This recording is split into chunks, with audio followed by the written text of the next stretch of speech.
Enkuyanja y'eminyeto abarukurenga mu 2025 nibo bamazire ebiro n'abarukuhimbisa mukama omu kiterane ky'eminyeto eky'omurundu gw'ikumi ahabwa obureberezi bwa South Ankole ekibira y'ishomero rya Kyamate Secondary School mu district ya Ntungamo. Bishop Nathan ahimbisibwe niwabira yebembire okushaba ko kukingaho ekiterane eki kandi akomire eminyeto entanda eyokwerinda obushambani. Ahina bine ka PhD yo kweza bazabajintu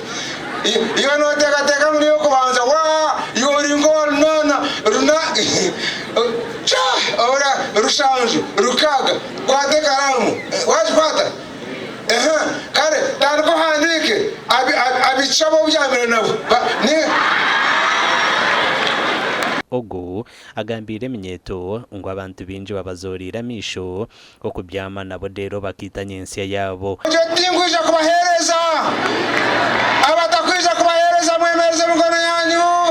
mukama barinde abahereza abashija barungi nyensia abahereza abakazi barungi nyensia abo kutabahereza hati Kanono Reverend Duncan Zumugumya komishona w'ebyemizano acamwire eminyeteji kandi yabe hananjiriza okwekwasa mukama babana benda kugira nyensi nunzi namwene za penisili nezo ino muchubunomu koga mukama kwa kukwata mukama yakwihayo ogwo kubasa ogwo gukora binji akwindura akora cyangirwa bisya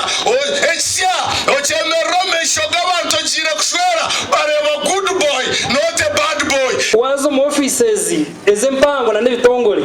okazombisheshero no shanga hariyo za condom aza kwebero bibiri ziba zahwiro mwene muramura korachi imitating the goodness of God. The theme persevering in doing good n'turantuganira n'eminyeto yitu kandi tekateke kitera neki cyahindura mitima y'eminyeto yonka kandi twebemeza bene bakishika bene participating